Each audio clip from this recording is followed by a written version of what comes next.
Hello students, मैंने आपको vector पहले पढ़ाया, उसके बाद काइनेमेटिक्स पढ़ा दिया।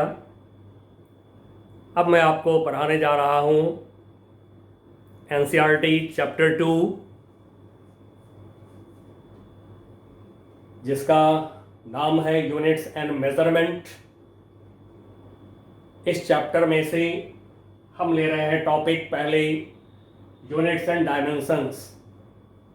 इसके बाद हमारा टॉपिक होगा measurements and error in measurement. आइए बच्चों, देखते हैं क्या होता है यूनिट्स एंड डायमेंशंस। सबसे पहले इसमें हम पहचानेंगे फिजिकल क्वांटिटी क्या होता है। फिजिकल क्वांटिटी,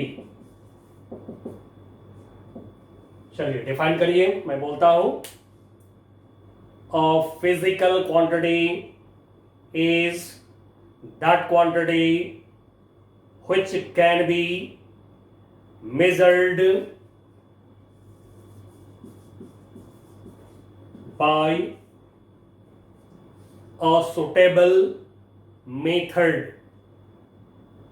बच्चों, फिजिकल क्वांटिटी जो बोला गया है, हमारे नेचर में उन क्वांटिटीज को बोला गया है जिनको कि आप सुटेबल मेथड से मेजर कर सकते हैं, यानी कि उसको माप सकते हैं आप। जैसे फॉर एग्जाम्पल आपसे कहा जाए कि बताओ जी, ये छोटे से बास्केट में मैंगो रखा हुआ है, कितना मैंगो है? आपने उसको तौला, तराजू पे रख करके देखा कि वो 5 किलो आ रहे हैं, तो तुरंत आप कह दीजिएगा mass of mango is 5 kg।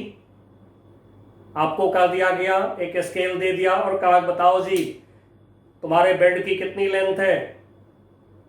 आप क्या करेंगे? स्केल को रख रख करके कंपेयर कर लेंगे उस स्केल से और बेड की लेंथ बता देंगे कि हमारे बेड की लेंथ 6 फीट है, 7 फीट है, जो भी हो। तो ये जो क्वांटिटीज हैं, टर्म्स हैं फिजिक्स में, जिनको की सुटेबल मेथड से आप मेजर कर सकते हैं, इन्हीं टर्म्स को, इसी क्वांटिटीज को नाम दिया गया है फिजिकल क्वांटिटीज। तो फॉर एग्जाम्पल जैसे लेंथ हो गया, लंबाई, मास, टाइम एक्सेट्रा, etc। इस तरह से बहुत सारे फिजिकल क्वांटिटीज, बहुत सारे टर्म्स ऑलरेडी आप जानते हैं, ठीक है। तो इस तरह के जो टर्म्स हैं, फिजिकल क्वांटिटीज हैं, इन सब की मेजरमेंट आप डेली लाइफ में करते रहते हैं। जब मेजरमेंट करते हैं तो वहां पर 2 बातें आप लिखते हैं। जैसे अभी हमने बात करी लेंथ ऑफ द बेड, आपने बताया कि length of the bed is 6 feet. कोई समझ जाएगा कितना बड़ा बेड है आपका। मान लीजिए कि आपने लिख दिया length of the bed is 6। अब सोचिए क्या होगा। कोई तुरंत पूछेगा भाई 6 क्या 6 इंच है क्या तुम्हारा बेड? क्या तुम्हारे बेड की लंबाई जो है 6 मीटर है?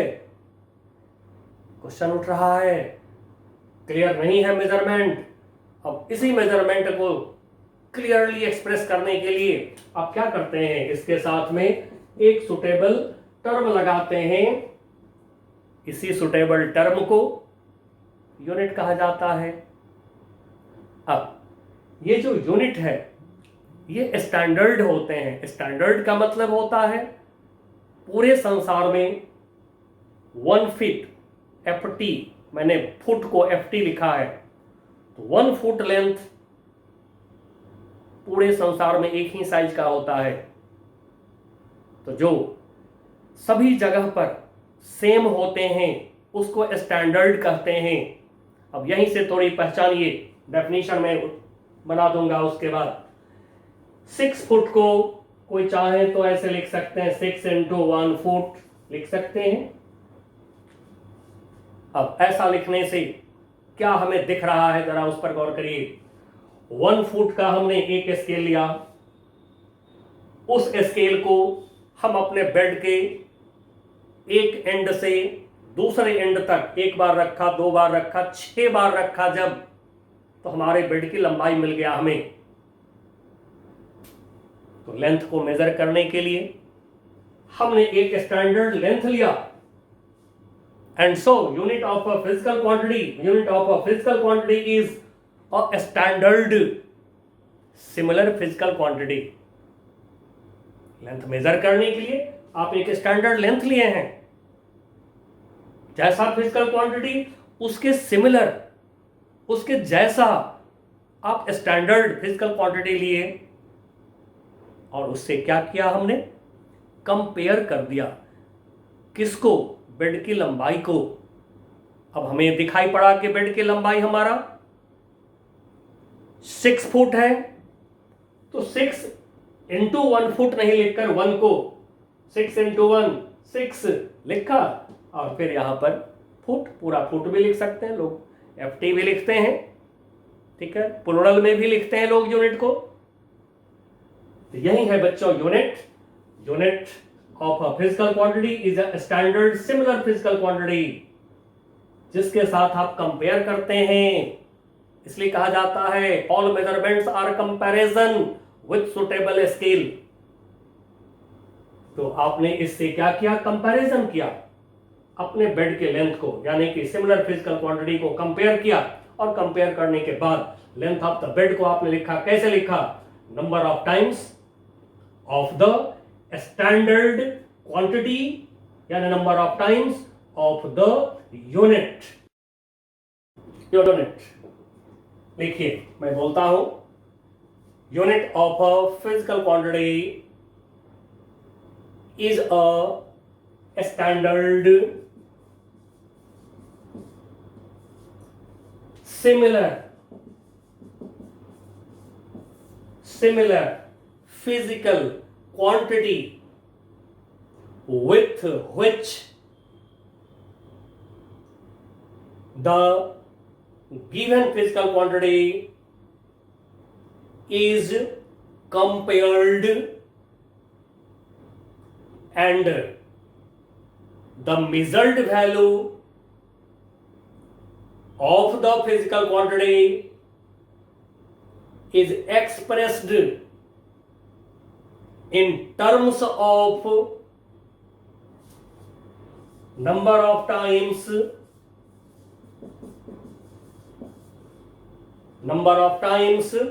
of the standard physical quantity, bracket में लिख लीजिए यूनिट। चलिए बच्चों, तो यही से डेफिनेशन निकाल दिया हो, आपको समझने में कभी कोई दिक्कत नहीं आवेगा। अब जो यूनिट्स हैं, ये यूनिट हमारे पास में 2 तरह के हैं। कौन कौन से? तो ये देखते हैं, types of units. Types of units. Number 1, fundamental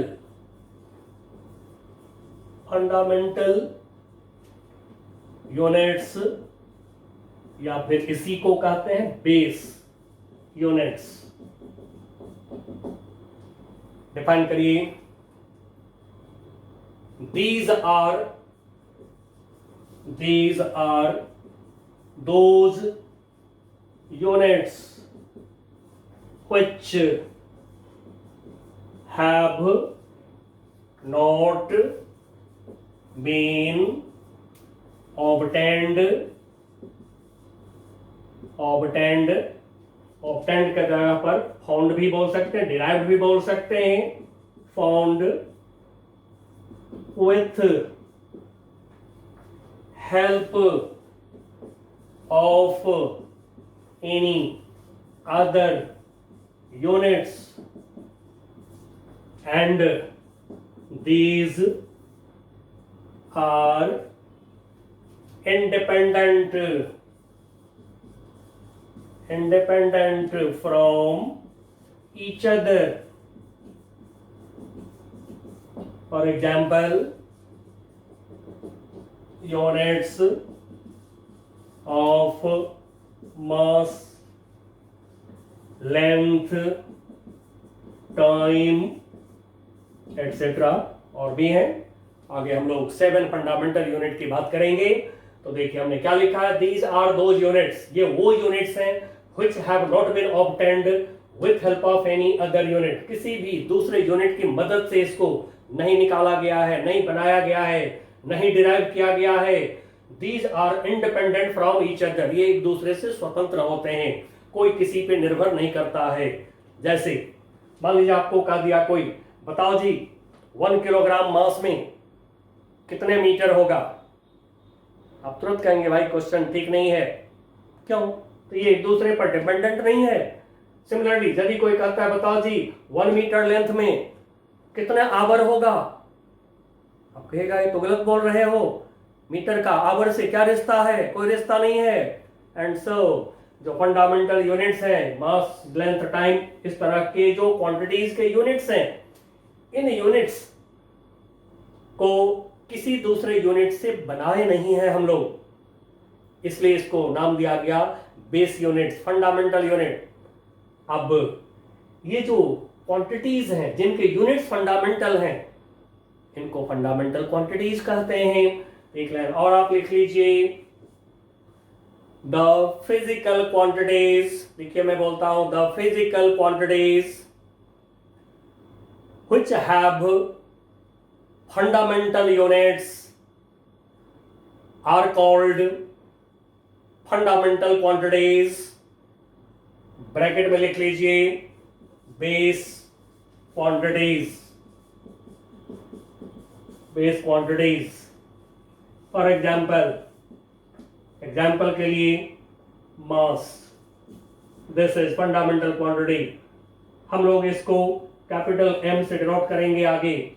length, this is fundamental quantity, capital L से हम इसको डिनोट करेंगे।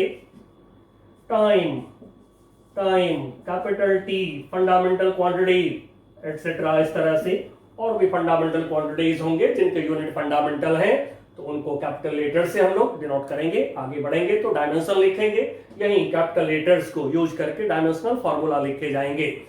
तो बच्चों ये है हमारा fundamental units, fundamental quantities, base quantities.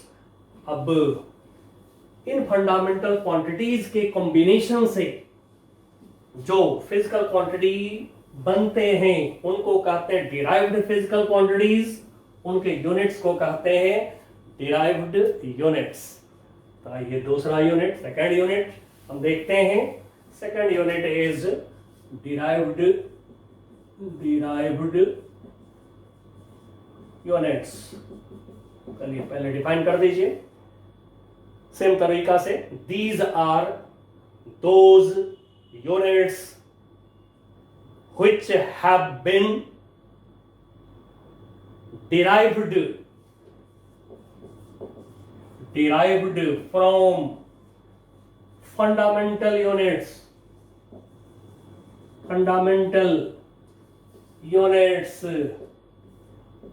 for example जैसे यूनिट ऑफ स्पीड आप सब जानते हैं, मीटर पर सेकेंड, एसआई में, एसआई यूनिट चर्चा करेंगे बाद में हम लोग। अब देखिए मीटर क्या है, metre is unit of length, length का यूनिट है। एस क्या है, सेकेंड, टाइम का यूनिट है। 2 यूनिट्स को कंबाइन किया, 2 फंडामेंटल यूनिट को कंबाइन किया, अब इससे एक यूनिट बना मीटर पर सेकेंड, तो आप इसको नाम रख दिए डिराइव्ड यूनिट, क्योंकि इसको डिराइव किया आपने, बनाया आपने, किससे बनाया, फंडामेंटल यूनिट से, बेस यूनिट से बनाया। अब वो फिजिकल क्वांटिटी जो फंडामेंटल क्वांटिटीज से बनते हैं उनको डिराइव्ड क्वांटिटीज भी बोलते हैं। लिख लीजिए एक line, those physical quantities which are formed by the combination of base quantities are called derived physical quantities। अब derived physical quantities, derived unit, जो derived physical quantities हैं उनके यूनिट को कहते हैं derived units। ये है बच्चों दो तरह के units, fundamental and derived units. अब कुछ सिस्टम्स ऑफ यूनिट्स हमारे पास हैं जो आप यूज करते आ रहे हैं बहुत पहले से। तो क्या है सिस्टम्स ऑफ यूनिट्स? तो फंडामेंटल यूनिट्स के लिए सिस्टम्स बनाए गए, यानी combination of set of units को कहा जाता है सिस्टम ऑफ यूनिट्स। तो कौन कौन से सिस्टम ऑफ यूनिट्स हमारे पास में आए आज तक? सिस्टम ऑफ यूनिट्स, ठीक है, set of units. Set of units को ही system, set of fundamental units को कहते हैं सिस्टम ऑफ यूनिट्स। तो फंडामेंटल भी लगा दीजिए, सिस्टम ऑफ फंडामेंटल यूनिट्स। ऐसे तो लोग सिस्टम ऑफ यूनिट्स ही बोलते हैं, बट फंडामेंटल यूनिट्स के लिए सिस्टम बनाए गए हैं। नंबर 1, सबसे पहले CGS सिस्टम। अब देखिए CGS सिस्टम में, अब इसको शॉर्ट में मैं लिखता हूं क्योंकि ये सब एग्जाम में लिखने के लिए नहीं आते हैं, आपको पता भी है ऑलरेडी। तो C for centimetre, this is centimetre. G for gram, centimetre को शॉर्ट में आप CM लिखते हैं। जो G है, दिस G इज ग्राम, ग्राम को शॉर्ट में G लिखेंगे, जहां तहां में लिखा हुआ मिलेगा आपको। और जो S हो गया, this S is second, S is second. चलिए इंडिकेट कर लिए हैं। अब आपको ऑलरेडी पता है सेंटीमीटर लेंथ के लिए होते हैं, G ग्राम, ग्राम किसके लिए होता है? मास के लिए। और S तो सेकंड टाइम के लिए होता है, ऑलरेडी आपको पता ही है। नाउ नेक्स्ट FPS,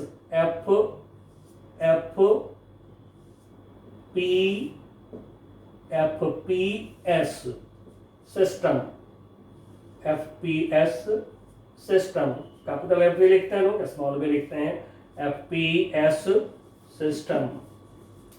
अब इसमें F जो वर्ड है, this is foot, P pound, foot length के लिए, यही सीक्वेंस रहेंगे सब में।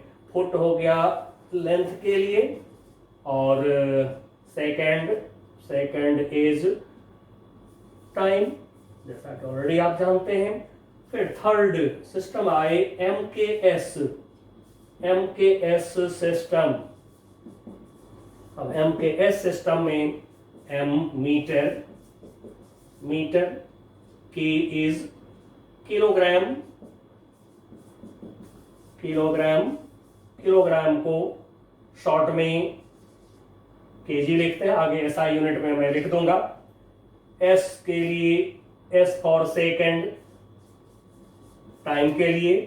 अब इतने सारे यूनिट्स के आने से मेजरमेंट जो हमारे हो रहे थे all over the world, export imports जो होते हैं, तो उसमें परेशानी आने लगी, डेसिमल का परेशानी आने लगा। तो फिर वेट एंड मेजर जो एक हमारा एसोसिएशन है वर्ल्ड में फिजिक्स का, तो वेट एंड मेजर जो एसोसिएशन है, उन्होंने 1971 में मीटिंग करी और कहा कि नहीं, हम लोगों को पूरे वर्ल्ड वाइड एक सिस्टम ऑफ यूनिट एक्सेप्ट करना चाहिए। तो उस समय फ्रेंच में नेमिंग करा गया system international D unite, French में बोला गया। इसी को SI यानी सिस्टम इंटरनेशनल जो बोला गया, डी यूनाइट, तो सिस्टम से वर्ड आ गया S, इंटरनेशनल से आ गया वर्ड I, SI यूनिट बना दिया गया, जो हम पूरे संसार में आजकल यूज करते हैं। और आपके सारे क्वेश्चंस जो आएंगे कॉम्पिटिटिव एग्जाम्स में स्ट्रिक्टली SI यूनिट में ही आवेगा। ये जो MKS सिस्टम है, इसी को एक्सपैंड करा गया और SI यूनिट बनाया गया। तो आइए बच्चों, हम देखते हैं हमारा SI यूनिट क्या है। ये लास्ट नंबर 4 SI यूनिट्स। अब SI यूनिट को मैं एक्सपैंड करके थोड़ा लिखता हूं ताकि आपको पूरी जानकारी मिल जाए। SI यूनिट्स किसके लिए? फंडामेंटल यूनिट्स के लिए, ठीक है ना। SI यूनिट्स फॉर फंडामेंटल, ये सारे जो हैं फंडामेंटल के लिए हैं, फंडामेंटल यूनिट्स। और जैसा कि आप जान चुके हैं जिस फिजिकल क्वांटिटी का यूनिट फंडामेंटल, वो फंडामेंटल क्वांटिटी कहलाएंगे। तो कौन कौन, चलिए unit of length, unit of length ऐसा यूनिट में मीटर, मीटर के लिए शॉर्ट सिंबल स्मॉल m, और फंडामेंटल क्वांटिटी लेंथ, तो इसके लिए कैपिटल L को यूज करेंगे हम लोग। और इसको ऐसे ब्रैकेट में जब आप लिखेंगे तो इसी का नाम हो जाता है डायमेंशनल फॉर्मूला, नाम पड़ता है इसी का। Now unit of mass, unit of mass is kilogram, short में इसको केजी, स्मॉल केजी लिखते हैं। और मास फंडामेंटल क्वांटिटी, बेस क्वांटिटी, इसके लिए capital M। Now unit of time, time के लिए सेकंड, सेकंड शॉर्ट में S। And time fundamental quantity के लिए कैपिटल T, MLT। इसी टर्म में डायमेंशनल फॉर्मूला लिखना है आपको। क्या है डायमेंशनल फॉर्मूला, इसके बाद बात करेंगे हम लोग नेक्स्ट। और आगे टेम्परेचर, जिसको थर्मोडायनामिक टेम्परेचर भी कहते हैं, सिंपली टेम्परेचर कहते हैं।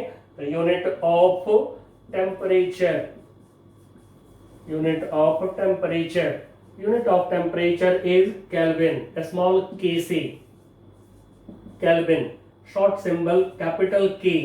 नाउ फंडामेंटल क्वांटिटी टेम्परेचर के लिए दो सिंबल लिया गया है, एक तो K जो एनसीईआरटी के अंदर या फिर जनरली बुक्स में दिखेंगे, और थीटा भी लिए गए हैं। कोई कोई बुक्स में टेम्परेचर के लिए थीटा भी लिया गया है, जैसे आप concepts of physics by doctor S C Verma देखेंगे, थर्मोडायनामिक्स चैप्टर में देखिएगा, आपको दिखेगा theta. Now unit of electric current, electric current, अभी इलेक्ट्रिक करंट की यूनिट एम्पियर, स्मॉल a से एम्पियर। अब स्मॉल लेटर कैपिटल लेटर क्या है मैं आपको बताऊंगा।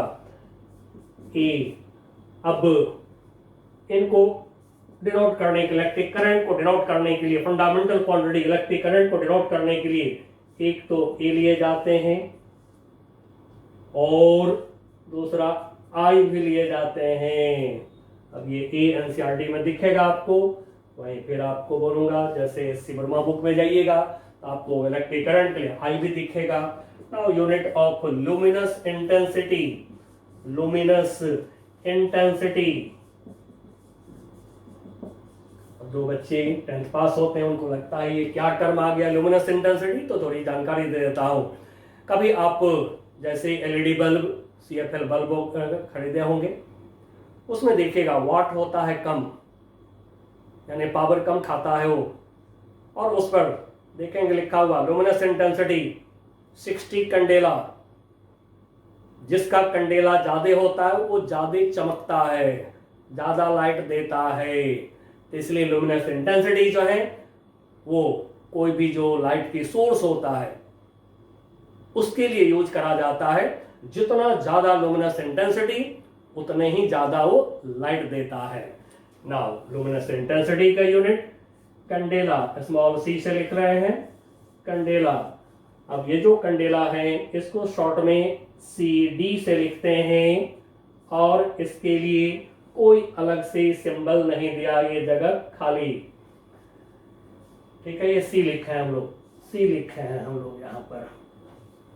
Now next unit of quantity of substance, quantity, quantity of substance, quantity of substance या कहिए अमाउंट ऑफ सब्सटेंस।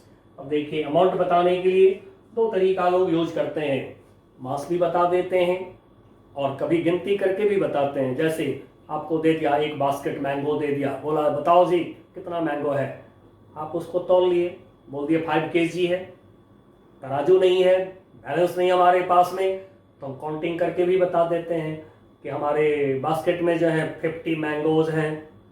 तो इस तरह से गिनती से भी आप क्वांटिटी बताते हैं, कितना है, अमाउंट कितना है, अमाउंट ऑफ सब्सटेंस। क्वांटिटी से मतलब यहां पर है अमाउंट से, amount of substance, extent of substance, तो ये है मोल, MOLE, मोल।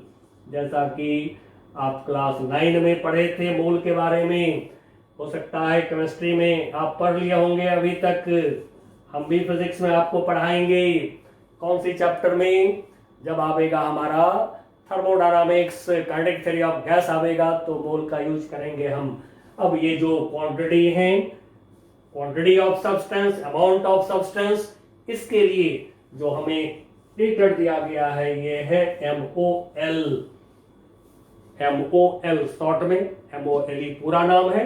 अब बच्चों पहचान लीजिए, यही है 7 फंडामेंटल क्वांटिटीज, और ये है हमारे 7 fundamental units in SI units.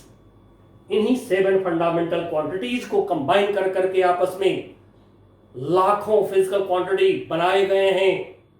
इन्हीं 7 फंडामेंटल यूनिट्स को कंबाइन करके उनके यूनिट्स बनाए गए हैं। बस बच्चों अब यहीं पर आपकी नजर होनी चाहिए इस पूरे चैप्टर में। 7 fundamental quantities, length, mass, time, temperature, electric current, luminous intensity and quantity of substance, amount of substance, hence इनके 7 फंडामेंटल यूनिट्स। और लास्ट में जो हमने ये सिंबल्स लिया है फंडामेंटल क्वांटिटीज के लिए, इनको याद रखिएगा क्योंकि अगला टॉपिक हमारा डायमेंशन ही है। अब इतने सारे फंडामेंटल यूनिट्स के बावजूद हमें 2 और यूनिट्स की जरूरत पड़ा। उन 2 यूनिट्स को सप्लीमेंट्री यूनिट या हेल्पिंग यूनिट, ऑक्सिलियरी यूनिट्स, कई तरह से लोग नाम रखे हैं। तब है कि कॉमन नाम सप्लीमेंट्री यूनिट्स हैं। तो क्या है सप्लीमेंट्री यूनिट्स? देखिए सप्लीमेंट्री यूनिट्स,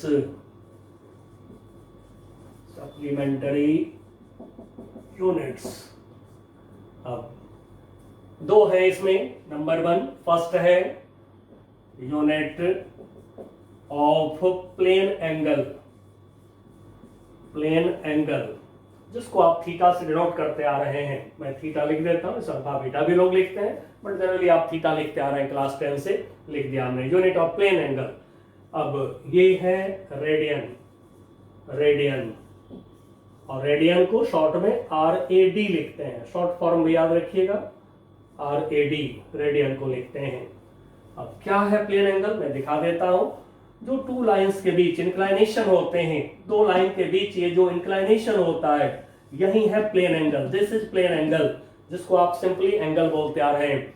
लेकिन एंगल को आप जो मेजर किए हैं क्लास 10 तक डिग्री में मेजर करते हैं, लेकिन फिजिक्स में हम लोग रेडियन में यूज करेंगे। ऐसे तो आपको पता होगा, वेक्टर चैप्टर में तो पढ़ा दिया हुआ हूं, फिर भी मैं यहाँ पर मेंशन कर देता हूं कि यदि थीटा को रेडियन में कन्वर्ट करना है तो 180 डिग्री इक्वल टू होते हैं पाई रेडियन। पाई वही है 22/7 जो आप ऑलरेडी जानते हैं। ठीक है, मैं यहाँ नीचे लिख देता हूँ पाई 22/7 और 3.14 भी हम लोग यूज करेंगे, अपने क्लास 11-12 में यूज करते हैं। अब यूनिटरी रूल लगा के आप आराम से कितने भी डिग्री को रेडियन बना सकते हैं। जैसे 1 डिग्री यूनिटरी रूल लगा दिया हमने, क्या होगा पाई अपॉन 180 रेडियन। तो यदि कहता है थीटा डिग्री, अब ये जो थीटा डिग्री है तो बताओ जी थीटा डिग्री कितना रेडियन, तो पाई अपॉन 180 इंटू थीटा कर देंगे, ये रेडियन हो जाएगा। इस तरह से आप रेडियन में कन्वर्ट कर सकते हैं।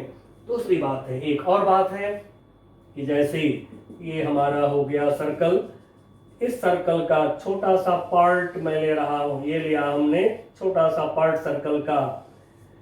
सर्कल के छोटे पार्ट को आप क्या कहते हैं, आर्क बोलते हैं। इस आर्क की लेंथ मैं बोल रहा हूं L, और इस आर्क पे जो एंगल बनते हैं सेंटर पे, ये जो एंगल बनता है ये angle theta, radius of circle R।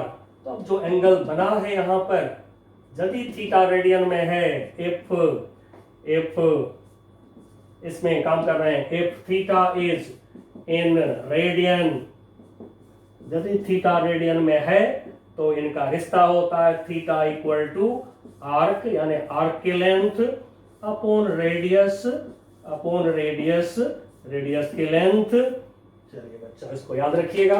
इसी पर इस चैप्टर में आएगा पैरालेक्स मेथड, जो हम आपको सिखाएंगे, जिससे कि दूर किसी प्लेनेट का डिस्टेंस निकाल लेते हैं, स्टार का डिस्टेंस निकाल लेते हैं, स्टार का डायमीटर निकाल लेते हैं। पैरालेक्स मेथड, उसमें इसी को हम लोग यूज करेंगे, इसी कॉन्सेप्ट को यूज करेंगे।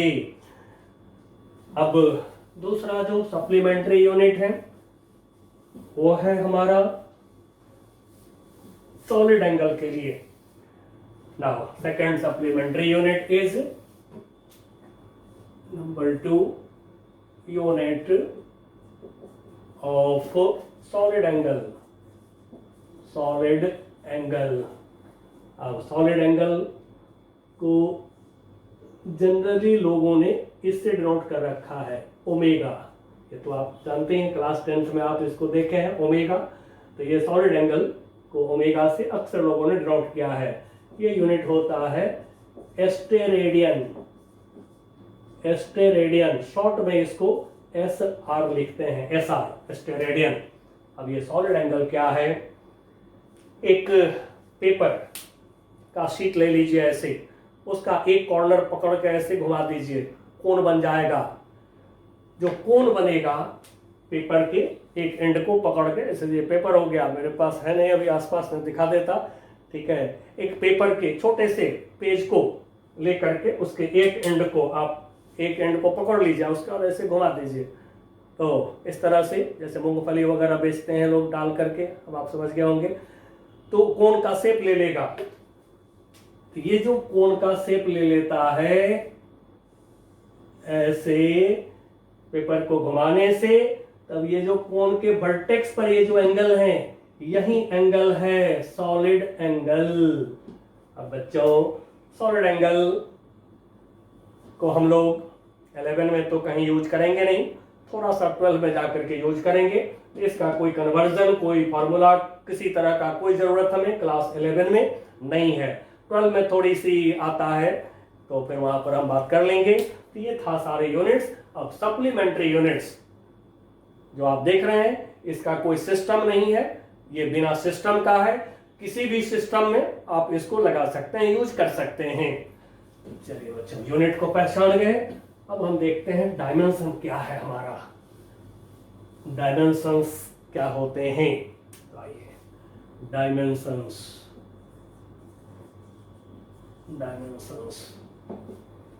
चलिए पहले डिफाइन करता हूं और फिर उसके बाद समझाऊंगा। लिखिए आप, dimensions of a physical quantity, powers given on fundamental quantities to express the derived physical quantity in term of fundamental quantities। आइए बच्चों देखते हैं कि ये जो डायमेंशन है, पावर्स हैं, इसकी मदद से कैसे हम लोग एक डिराइव्ड क्वांटिटी को फंडामेंटल क्वांटिटी के टर्म में एक्सप्रेस करते हैं। जैसे फॉर एग्जांपल आप सब लोग जानते हैं speed equal to distance by time. तो काइनेमेटिक्स मैंने पहले ही पढ़ा दिया है, ऑलरेडी आपको पता है डिस्टेंस बाय टाइम। अब देखिए कि डिस्टेंस क्या है, डिस्टेंस लेंथ, जैसा कि जान गए लेंथ ऑफ एक्चुअल पाथ है डिस्टेंस। तो ये जो s है, s के जगह पर l लिख दीजिए, फंडामेंटल क्वांटिटी लेंथ, टाइम के जगह t लिख दिया। इसको लाइए, वन लाइन में लाइए, न्यूमरेटर में लाइए, ये हो गया l t माइनस 1। अब l की पावर 1 तो पावर लिखते नहीं है, तो कहते हैं डायमेंशन ऑफ स्पीड इज 1। जो पावर है इसको डायमेंशन कहते हैं। तो dimension of speed is 1 in term of length, T पर पावर -1 है, तो कहते हैं dimension of speed is -1 in term of time. यही जो पावर्स हैं फंडामेंटल क्वांटिटीज पे, इन्हीं पावर्स को कहा जाता है dimensions of a physical quantity. तो फिजिकल क्वांटिटी कौन है? स्पीड। स्पीड का डायमेंशन 1 किसके टर्म में? लेंथ के टर्म में। स्पीड का डायमेंशन -1 किसके टर्म में? टाइम के टर्म में। तो ये है पावर डायमेंशन। अब डायमेंशनल फॉर्मूला, डायमेंशनल फॉर्मूला। अब बच्चों इसका यूज बहुत मुझे करना है, इसलिए मैं इसको शॉर्ट में डीएफ लिख दे रहा हूं। ठीक है ना, डीएफ मतलब हम लोग समझेंगे डायमेंशनल फॉर्मूला। वर्ड बड़ा है, बार बार लिखना पड़ता है, आगे लिखना पड़ेगा हमें। तो डायमेंशनल फॉर्मूला। चलिए अब डायमेंशनल फॉर्मूला क्या है तो जरा मैं आपको दिखा देता हूं। ये जो स्पीड के लिए ये जो अभी लिख रखे हैं LT-1, यही है डायमेंशनल फॉर्मूला। अब इसको डेफिनेशन में फॉर्म कर देते हैं। फॉर्म कर दीजिए। डायमेंशनल फॉर्मूला लिखिए, मैं बोलता हूं। Dimensional formula of a physical quantity is a compound expression, compound expression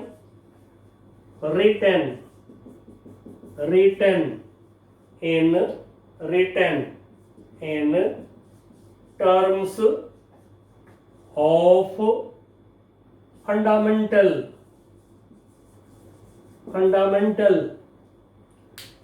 quantities, fundamental quantities,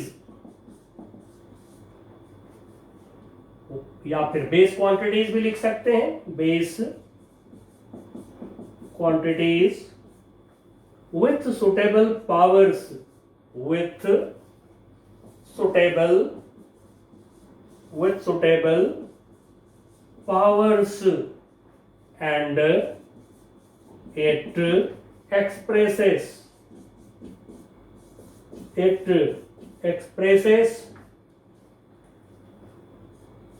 derived physical quantity, या सीधे भी बोल सकते हैं physical quantity, derived physical quantity in terms of fundamental quantities,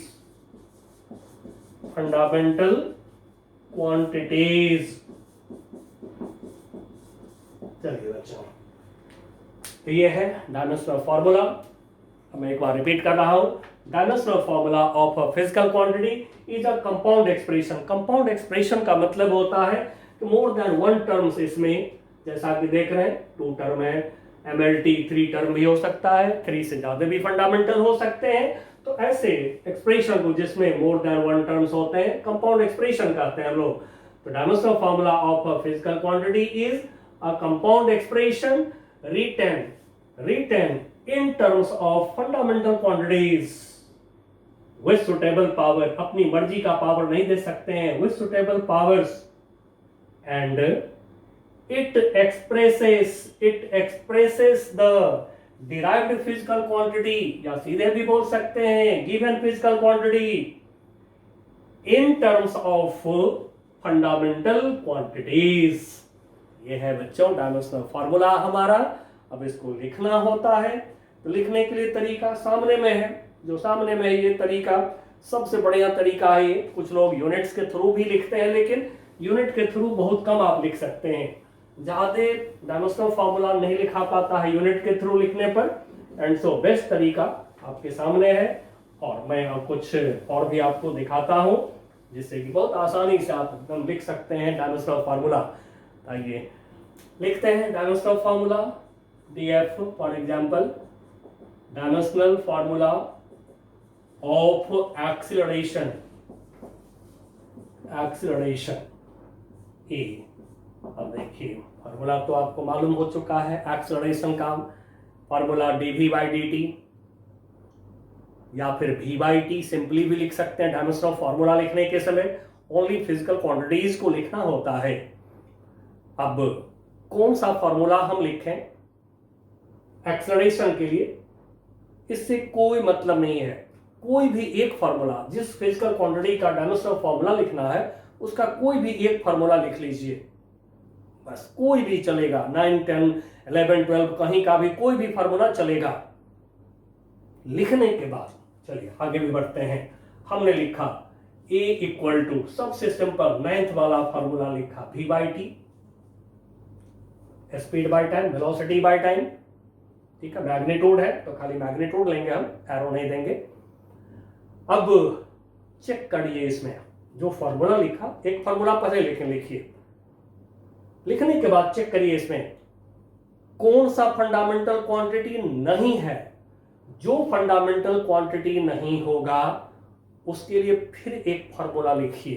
तो चलिए, V फंडामेंटल क्वांटिटी नहीं है, now V speed, velocity, displacement by time, distance by time, V का फॉर्मूला लिख दिया। क्योंकि V फंडामेंटल क्वांटिटी नहीं है तो इसका फॉर्मूला लिखा, अपॉन T फंडामेंटल खुद ही है, फंडामेंटल क्वांटिटी है, टाइम लिख दिया। अब आपको यदि दिख गया कि सब फंडामेंटल क्वांटिटी आ गया तो वहां पर कैपिटल लेटर लिख करके और सबको वन लाइन में न्यूमरेटर में ले आइए, हो गया डायमेंशनल फार्मूला। तो फिर अब S के लिए फंडामेंटल क्वांटिटी S लेंथ लिखा L, फंडामेंटल क्वांटिटी T लिखा T स्क्वायर। अब इसको न्यूमरेटर में लाते हैं, ये हो गया LT-2। अब ये हमने रफ करा एग्जाम में, जैसे आप 11 के बच्चे होंगे तो एग्जाम में एक लाइन और लिखिएगा, ऐसे ये काम आप रफ में कर लीजिए और उसके बाद में लिखिए dimensional formula of acceleration equal to LT-2। अब यहां पर थोड़ी सी मैं बात करूंगा आपसे, कॉम्पिटिशन्स में यही रहेगा, आपको ब्रैकेट नहीं देते हैं लोग, कंपटीशन के अंदर अब ब्रैकेट देना बंद हो गया है। नाउ स्कूल एग्जाम्स में जनरली लोग या फिर 12वीं के बोर्ड में आप जाएंगे तो फिर ब्रैकेट में, स्क्वायर ब्रैकेट, कैपिटल ब्रैकेट में इसको रखेंगे। प्लस क्या है कि MLT 3 मिनिमम टर्म आपको कहा जाता है लेने के लिए। तो जो टर्म MLT में से जो टर्म नहीं है तो उस पर पावर 0 दे के लिख लीजिए। तो M नहीं है, M पे पावर 0 दे लिया हमने और इसको कैपिटल ब्रैकेट स्क्वायर ब्रैकेट में डाल दिया। तो ये हो गया डायमेंशनल फार्मूला आपका। चलिए नेक्स्ट एग्जांपल मैं ले रहा हूं, फिर डायमेंशनल फार्मूला ऑफ फोर्स। अब देखिए फोर्स के लिए जो भी आपको, अब मैं यहीं से डायरेक्ट कर रहा हूं, फोर्स के लिए जो भी फॉर्मूला आपको पता है वो फॉर्मूला लिख लीजिए। आपने 9th में पढ़ा होगा या फिर अब तो मैं खुद काइनेमेटिक्स में आपको बता दिया था कि force F equal to ma, तब तो आपको पता है, इसलिए मैं थोड़ा पहले पढ़ा देता हूं काइनेमेटिक्स, उसके बाद मैं यूनिट डायमेंशन जनरली शुरू करता हूं। तो now dimensional formula of force हमें चाहिए तो पहले फोर्स का हम फार्मूला लिख रहे हैं, m इंटू ए, मास इंटू एक्सेलरेशन। अब देखिए मास तो फंडामेंटल क्वांटिटी है, एक्सेलरेशन नहीं है फंडामेंटल क्वांटिटी, तो मास को छोड़ दिया, एक्सेलरेशन को लिखा। एक्सेलरेशन का फार्मूला, जो फंडामेंटल क्वांटिटी नहीं है उसका फार्मूला लिखना है आपको, खाली v बाई टी लिखा। नाउ m, v के जगह पर लिखा हमने s बाई टी। अब देखिए नीचे t ऑलरेडी है, ऑलरेडी t नीचे में है, तो नीचे t। अब देखिए इसमें सब फंडामेंटल हो गया, मास, लेंथ, टाइम। तो जैसे ही देखिए कि सारा फंडामेंटल आ गया और पक्का आवेगा, ये भरोसा रखिएगा, पक्का फंडामेंटल सारे आना है।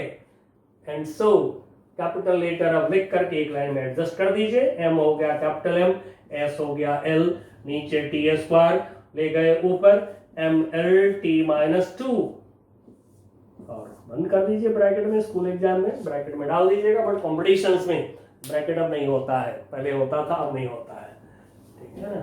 नाउ नेक्स्ट हमारा जो है, अब कुछ आपको ऐसे भी फिजिकल क्वांटिटीज का बोला जाएगा, डायमेंशनल फार्मूला लिखो जिसमें कि आपको डायरेक्ट फार्मूला नहीं मिलता है। अब डायरेक्ट फार्मूला यदि नहीं मिलता है तो फिर वहां पर कोई ऐसे फार्मूला को देखिए जिस फार्मूला में वो क्वांटिटी मौजूद हो, प्रेजेंट हो। जैसे आपसे कहा गया dimensional formula of coefficient of viscosity. अब देखिए 11 के बच्चे परेशान होते हैं थोड़ा सा, मैं यहाँ पर इसका सिंबल जो जनरली लोग यूज करते हैं ईटा, इसको ईटा बोलते हैं, ठीक है ना, एन का नोज बढ़ा दिया थोड़ा आगे तो ईटा बोलते हैं। अपने एनसीईआरटी का जो फर्स्ट पार्ट है उसके पीछे सारे सब्सक्रिप्ट्स वगैरह हैं, ठीक है ना, ग्रीक लेटर, ग्रीक अल्फाबेट को दिए गए हैं, तो उसमें देखिएगा थीटा, बीटा, ईटा सब थोड़ा जरूर देखिएगा आप लोग। साथ में क्या है कि आपको फॉर्मूला चाहिए, डायमेंशन फॉर्मूला लिखना है तो फॉर्मूला चाहिए। फॉर्मूला के लिए भी अपने एनसीईआरटी के बुक के पीछे आप जाइए और उसमें पीछे आपको मिलेगा डायमेंशन फॉर्मूला का पूरा लिस्ट, बट डायमेंशन फॉर्मूला मत देखिएगा, उसमें आपको देखना है ओनली फॉर्मूला। डायमेंशन फॉर्मूला आप खुद लिखेंगे और मैच करिएगा और पक्का लिख लीजिएगा जो मेथड में सिखा रहा हूं। चलिए, तब हमें कोएफिशिएंट ऑफ विस्कोसिटी का लिखना है डायमेंशन फॉर्मूला। अब इसका कोई डायरेक्ट फार्मूला नहीं होता है, तो फिर इसके लिए कोई एक फार्मूला का पता लगाते हैं, ठीक है, कोई भी एक फार्मूला। चलिए, मैं लिख रहा हूं F equal to 6 pi eta r भी। अब ये फार्मूला हम डिराइव भी करेंगे आगे, डायमेंशन मेथड से ही डिराइव करेंगे, इसलिए मैं जानबूझ के लिखा है इसको। ये साइंटिस्ट स्टोक्स का दिया हुआ फार्मूला है, ठीक है, इसको कहते हैं स्टोक्स फॉर्मूला। इसको डिराइव भी करना है, बहुत इंपॉर्टेंट होता है हमारे एग्जाम के लिए। अब ये स्टोक्स फार्मूला, कोई भी फार्मूला होना चाहिए जिसमें कि ईटा मौजूद हो। अब हमें ईटा का डायमेंशन फार्मूला लिखना है, ईटा का फार्मूला तैयार करिए। तो फिर eta equal to coefficient of viscosity, कोई स्टैंडर्ड सिंबल नहीं होता है फिजिकल क्वांटिटी का, ये भी ध्यान रखिएगा। तब है कि ईटा ले रहे हैं, बुक्स में जनरली लोग लिए हैं एफ अपॉन, यहां से क्या होगा 6 पाई आर भी।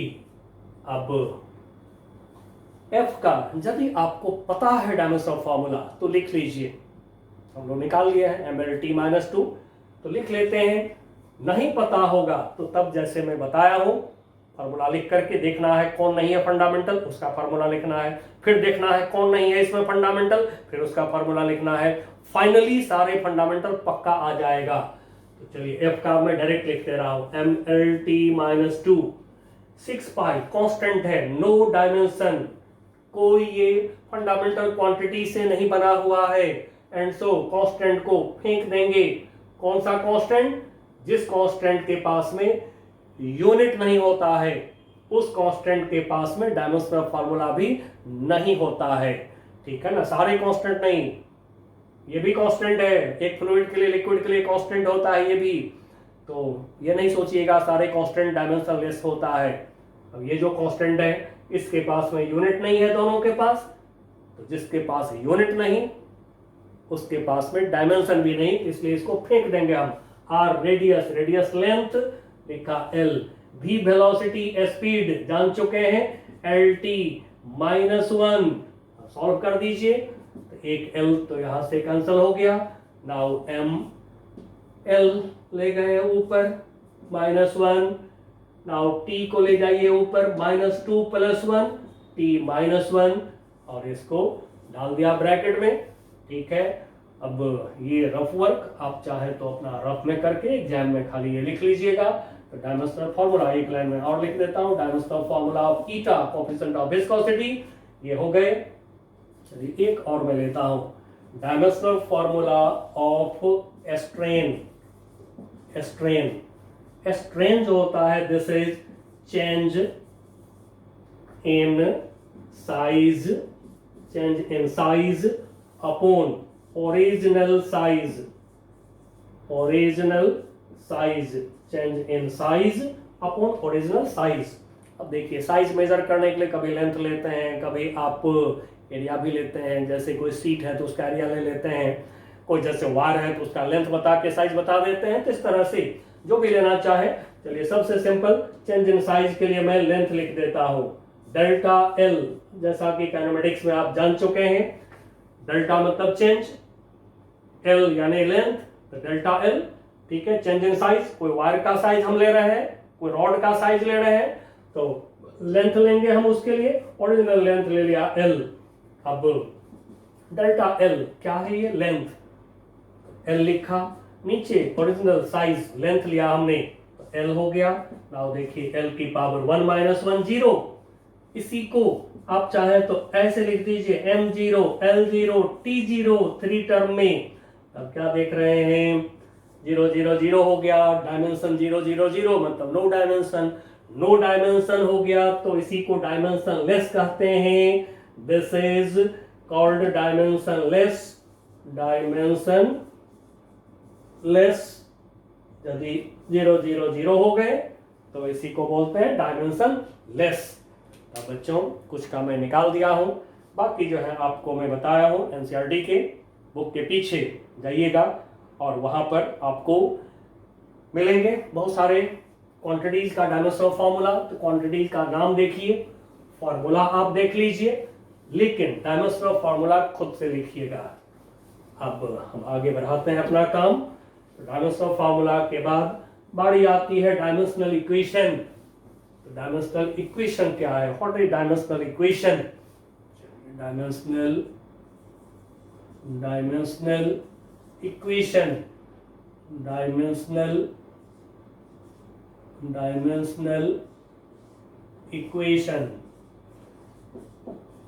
डायमेंशनल इक्वेशन डिफाइन करिए, मैं बोलता हूं। It is that equation in which physical quantity is in LHS left hand side and its dimensional formula is in RHS right hand side। और एग्जाम्पल जैसे लिख दिया हम लोगों ने फोर्स LHS में और इसका डायमेंशनल फॉर्मूला लिख दिया RHS में ML_T-2। अब बच्चों जैसा कि मैंने बोला आपको कि कॉम्पिटिटिव बुक सब में लोग ब्रैकेट अब देते नहीं हैं, तो कोई बात नहीं, यदि नहीं देते हैं तो उससे कोई दिक्कत नहीं, आप ब्रैकेट दे भी सकते हैं, ब्रैकेट नहीं भी दे सकते हैं। चलिए अब मैं एक बार इसको और लिख देता हूं ब्रैकेट डाल के। दोनों ऑप्शन रहेंगे आपके पास, F इक्वल टू ML_T-2। अब ये हो गया डायमेंशनल इक्वेशन, चलिए जिसमें एक साइड में फिजिकल क्वांटिटी है और दूसरे साइड में डायमेंशनल फॉर्मूला है। ऐसे और भी एक तरीका बोलता हूं, कोई भी इक्वेशन यदि आपको दे दिया गया और उसमें डायमेंशनल फॉर्मूला को यूज कर दिया गया, उसको भी समझेंगे हम डायमेंशनल इक्वेशन। अब डायमेंशनल इक्वेशन पर जब हम काम करेंगे तो हमें जरूरत आवेगा एक प्रिंसिपल का, जिसको कि फिजिक्स का सबसे इंपॉर्टेंट प्रिंसिपल कहा जाता है, प्रिंसिपल ऑफ होमोजेनिटी।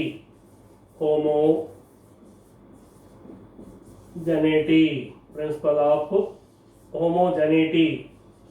चलिए अब बच्चों ये भी वर्ड बहुत बड़ा है और इसकी भी हमें बहुत जरूरत आने वाली है, एंड सो इसके बदले में मैं शॉर्ट में एक वर्ड लिख देता हूं POH।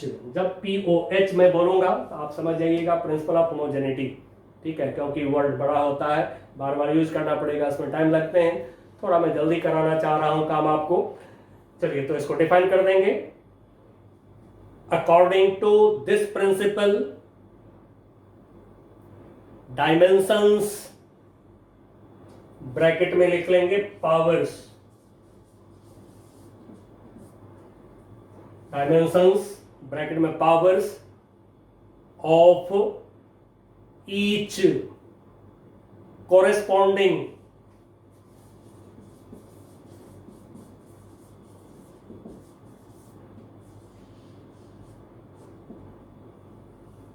corresponding term are equal in either sides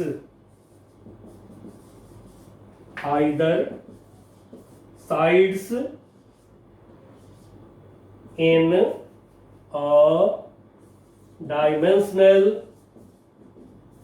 a dimensional equation। in a dimensional equation. चलिए बच्चों, यही है प्रिंसिपल ऑफ होमोजेनिटी, जिसका कहना है कि कोई भी जो डायमेंशनल इक्वेशन होते हैं उसमें आइदर साइड्स यानी कि दोनों साइड्स में जो डायमेंशंस हैं ईच कोरेस्पॉन्डिंग टर्म का, कोरेस्पॉन्डिंग टर्म यानी संगत, संगत हिंदी में संगत बोलते हैं, संगत जो टर्म होते हैं, लाइक टर्म भी बोल सकते हैं, each corresponding term, each like term के जो डायमेंशंस हैं, पावर्स हैं in either sides of dimensional equation, dimensional equation के दोनों साइड में वो इक्वल होते हैं। जैसे LHS में m का जो पावर होगा RHS में भी m का पावर वही होगा, LHS में जो L का पावर होगा RHS में भी L का पावर वही होगा।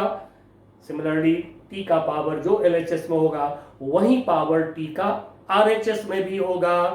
ये कहता है प्रिंसिपल ऑफ होमोजेनिटी। अब प्रिंसिपल ऑफ होमोजेनिटी को यूज करते हुए आप बहुत सारे प्रॉब्लम्स कर सकते हैं। अब ये प्रॉब्लम का काम मैं आपको नेक्स्ट क्लास में करा रहा हूं। तब तक के लिए बच्चों बाय बाय।